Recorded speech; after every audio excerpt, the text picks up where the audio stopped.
Jésus, avec toi, nous ressusciterons.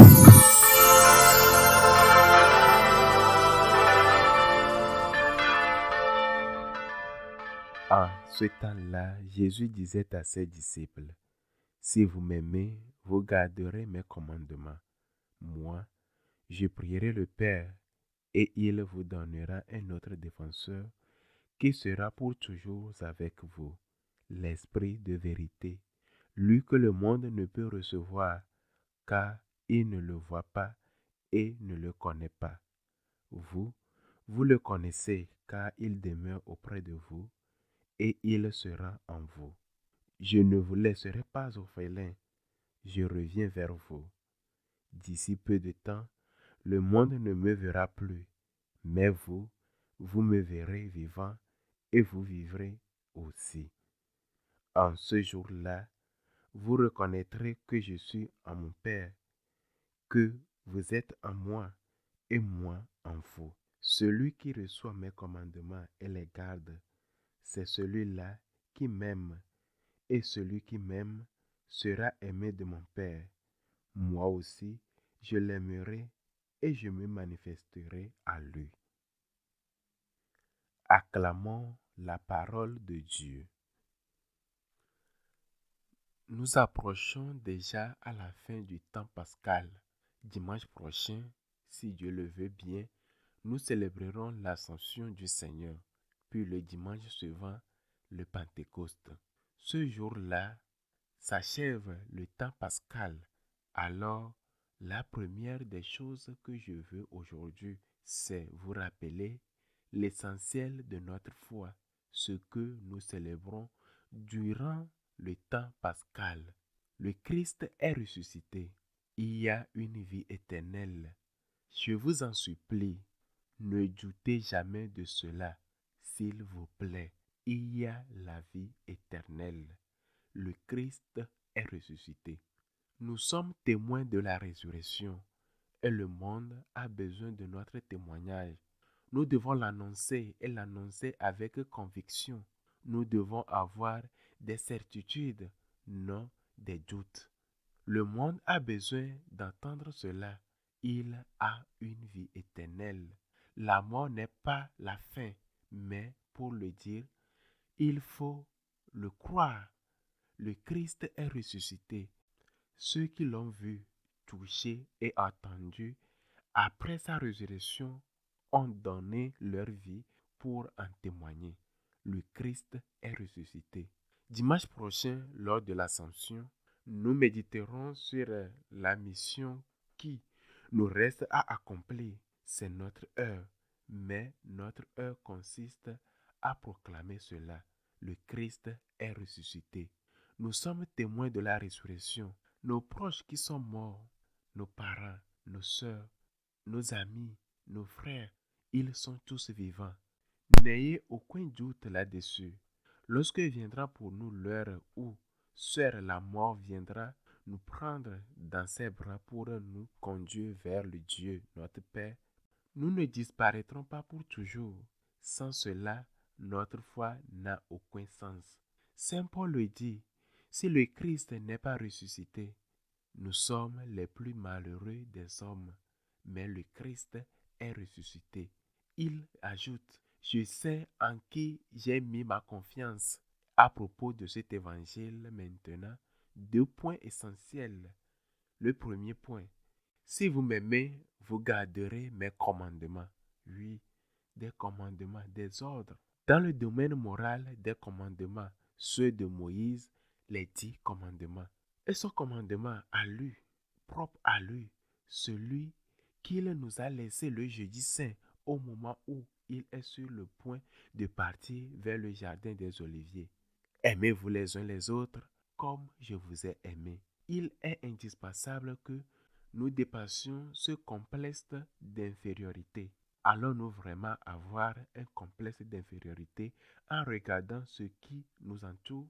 Ce que nous devons essayer d'éviter, c'est plutôt le complexe de supériorité, car il est difficile de ne pas y tomber. Allons-nous avoir un complexe d'infériorité face à la corruption absolue de ceux qui, Tout au long de l'histoire, se sont présentés les uns après les autres comme les sauveurs du monde.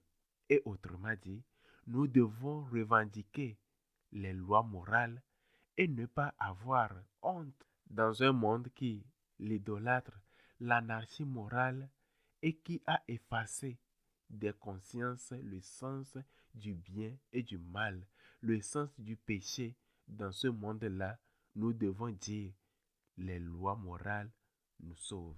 Et si je dis les lois morales, non ce qu'on appelle le droit positif, c'est-à-dire les lois promulguées. Non, car celles-ci changent sans cesse. Elles changent au gré de ceux qui gouvernent. Et lorsque ceux qui gouvernent contrôlent les plus hautes instances de décision, par exemple en Espagne, le tribunal constitutionnel capable de dire que le noir est blanc et que le blanc est noir et que ceux qui ont volé des centaines de millions sont des anges innocents. Alors, qu'est-ce qui nous reste? Il ne nous reste que la conscience et nous devons en être fiers. Non avoir honte d'avoir une conscience. La conscience nous sauve. La conscience est exigeante, oui. Et cette conscience ne nous laisse pas dormir. La conscience nous reproche le mal que nous avons fait ou le bien que nous avons omis de faire. Mais c'est cela qui nous sauve. C'est cette conscience qui nous sauve. C'est cette conscience qui nous fait distinguer le bien du mal. Aurais-je honte d'être catholique quand je vois ce qu'il y a aux alentours de moi, autour de moi? J'ai honte d'être un mauvais catholique, ce qui est tout autre chose.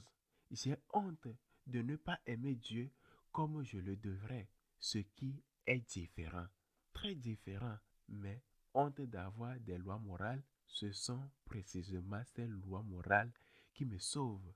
Ce sont ces lois qui m'aident à faire la distinction entre le bien et le mal.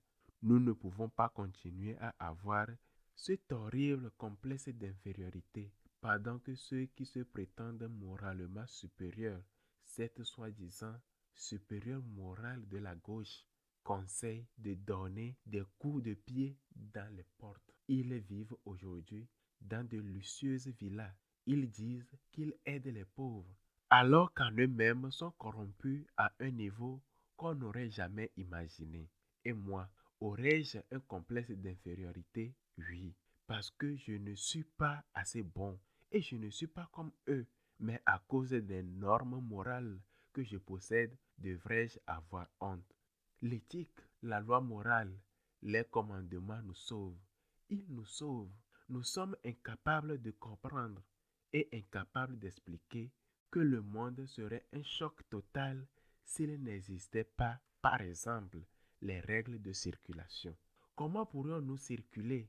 Moi qui vis en Italie, je sais ce que signifie vivre dans le choc.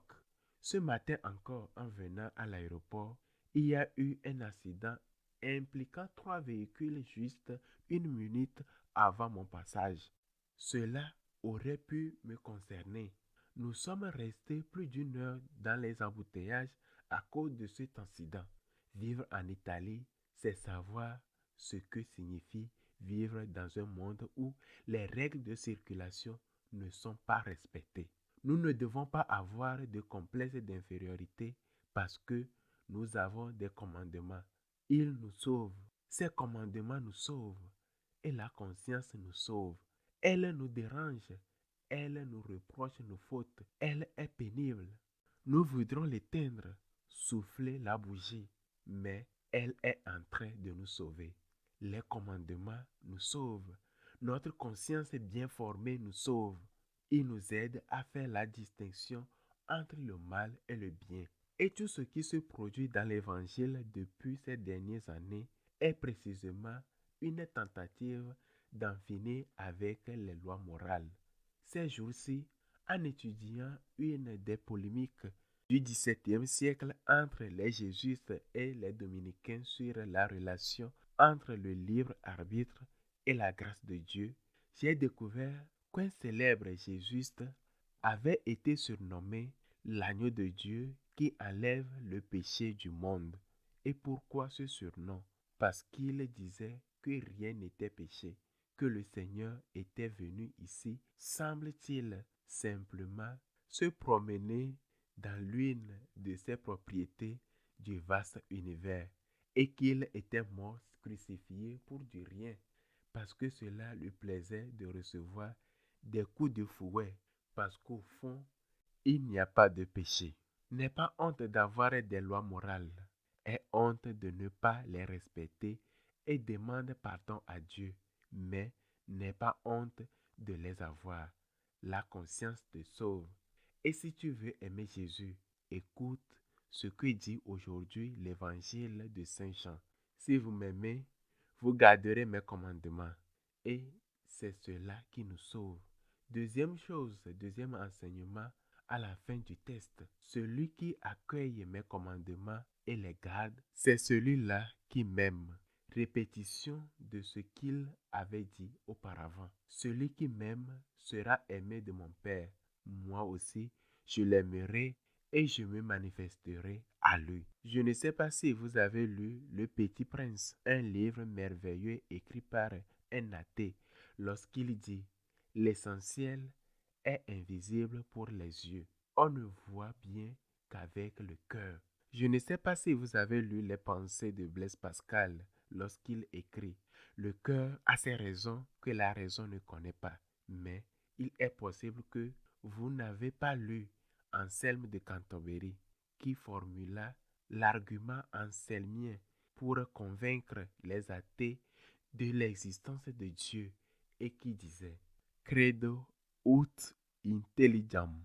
Je crois pour comprendre. C'est l'amour qui te fait comprendre. C'est par amour que l'on comprend les choses. Tu comprends les personnes avec la lumière de la raison, puisque nous avons la raison. Mais tu les comprends aussi avec ton cœur. Et pour comprendre Dieu, il faut aimer Dieu. Ou, dit autrement, pour comprendre Dieu, pour comprendre pourquoi il permet la souffrance dans le monde, le mal, pourquoi il permet les guerres, pour comprendre tout cela, il faut croire. Pour comprendre, il faut aimer. Pour comprendre, il faut faire confiance à Dieu. Seigneur, je ne comprends pas, mais je me fie à toi. Je mets ma confiance à toi, même si je ne comprends pas. Cet acte d'amour est l'acte d'amour le plus pur qu'un homme puisse accomplir. Seigneur, j'ai confiance en toi. J'ai confiance en toi. Je ne comprends pas, mais moi, Seigneur, j'ai confiance en toi. Je te crois.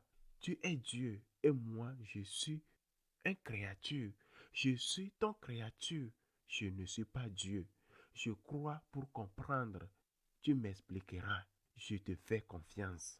Ton cœur te donnera les raisons que ton intelligence ne parvient pas à atteindre. Et quand tu aimes, tu comprends la personne aimée. Et parce que tu connais ses circonstances, son histoire, les épreuves qu'elle a traversées, tu restes à ses côtés. Tu ne la fuis pas, tu lui pardonnes. Parce que tu vois les choses sous un autre angle.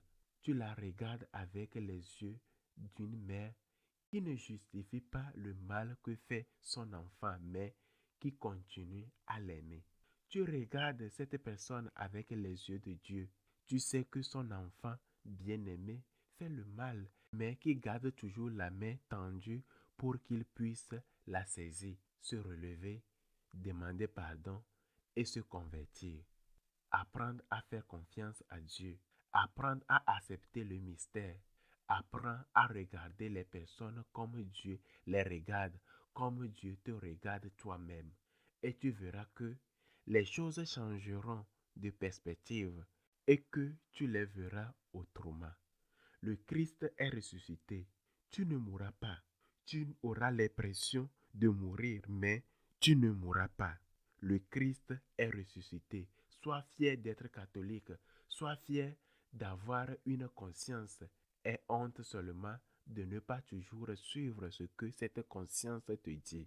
Et lorsque tu voudras comprendre une personne, lorsque tu voudras comprendre Dieu, Aime d'abord cette personne. Aime Dieu d'abord. Fais confiance à Dieu et alors tu comprendras. Qu'il soit ainsi.